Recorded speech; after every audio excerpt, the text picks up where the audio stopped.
Hello and welcome to the Bourbon Bear after preseason game 1, and the Bears came out on top as the Bourbon Bear predicted.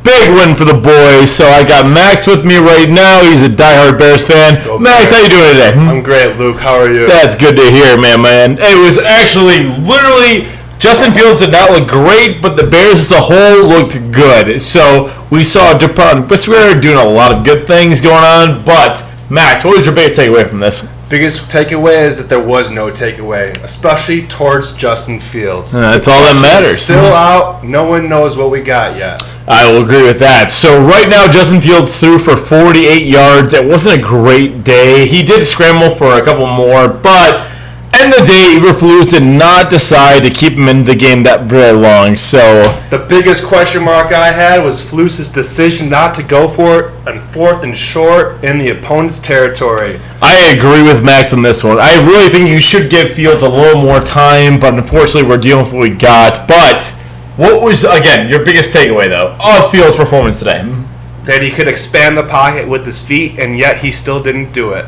So we missed. Anyone who watched the game, you will see that Schofield missed a big block in the first drive, which was very upsetting. But unfortunately, that's what's going to happen in the preseason. Like, you got to get accumulated line, you got to do what you got to do. But that was a bad one. Max, how do you think Fields rebounds week 2? Does he even play? You tell me. Oh, he definitely plays. I think we're going to see the same amount of stature from him. I think the same results are going to happen. We don't know what we got till he plays in the regular season. Not even 1, 2, 3, or 4 games. We're going to need to see a progression throughout the entire season to see what we have. I like that a lot. But the one takeaway I had, though, of the game, Braxton Jones played great at left tackle. I thought that was probably the best pick we may have had in years if he's actually going to be starting left tackle. Number 2, Brisker was unbelievable at safety. How do you think he was?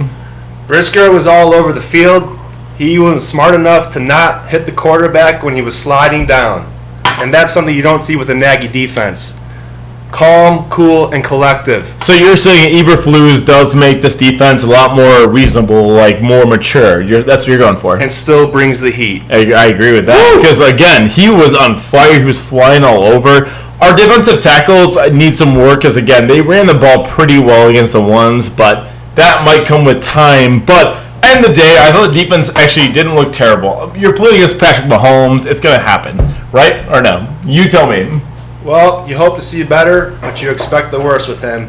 And especially with the turf we play on and no one really playing on the defensive starting line, that's truly a proven commodity, especially when Robert Quinn's out as well. You don't expect much. So he's playing on the fact that Cairo Santos himself even said, yeah, I play on shitty fields to get ready for Soldier Field. So, again, the turf there is not good. I feel bad. 81 on the Chiefs, I think, went down with a knee injury, and I feel terrible because that may have been because of like what we're playing on. But, end of the day, the Bears came out there, they delivered. They were down early, again, the ones-on-ones, but I feel confident a little bit more in their backups because of what happened. So, Max, when the number 2s came in, what do you think happened, though? Well, I think that story of the tape is actually the backup quarterback for the Bears who actually took the tail. What's that guy's name again? Trevor Siemian. That's Trevor important one, you Siemian, know. Northwestern alum. There you go. It's better than Nathan Peterman, that's for sure.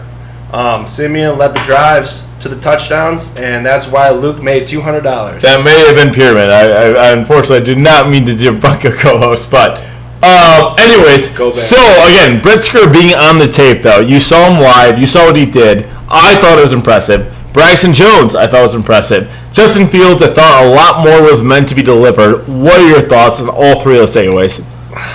Exactly what I think. We need to see Kyler Gordon out on the field. We need to see Cole Kmet out on the field. We need our ones out there to see Justin. You know, there's not a lot to say about anything until it's all together. If I had to give you a stat line on Cole Kmet this year, obviously you're from Arlington Heights, you know the guy. What would you guess his stat line will be? I could say around 87 receptions. I'm shooting for the moon here, around 900 yards. Ooh, that's good. And give me 5 to 7 touchdowns, please, and I'll be happy. I think the over-under on Cole Kmet is 3.5 right now. I agree with Max. That's a very, very, very good bet. As a man who won 200 on this preseason game. So I agree with Max on this one. But overall, Max, based on the game you saw today, we watched the first half, we saw a little bit of the second, but what are your thoughts on the Bears this season? It's going to be a grind. You know, every game is going to be like the last season, to be honest with you, where we didn't know what we had. And it's going to be interesting to watch and hopefully develop for the better this time. Because we know we have a new staff, new manager, and things are going different. What's your record prediction for this year, I guess? I'll be more clear this time. I'm sorry. Out of 17 games, 17 games. you know, I can see us going around 7 plus or 2 minus wins. All right, Losses. I like that. So he's in between, so 5 or 9 wins. I like that. I like that a lot. I'm team still. I think we go over 6.5 based on this Rogue One situation, but we will see very shortly, as our friends have told us all as well. But Max, what is your one surprise this season? Something random that the team as a whole, it could be a receiver going off for a stat line. It could be, again, my call earlier this season was 20 plus takeaways. What is yours? One call this season. One call this season is that Darnell Mooney hits over 1,600 yards reception with 10 touchdowns. That's not going to happen. I Yep. tell you right now, 60 to 100 is a lot. 1,200. I think you should nerf that a little bit. He's the best there is, folks. You'll never see anyone better. You heard it from Max Orlandi. That's our timeout today, boys. Go Bears. Again, a good win for the team today. I love you all. Bear down. Bear down. Woo! One take.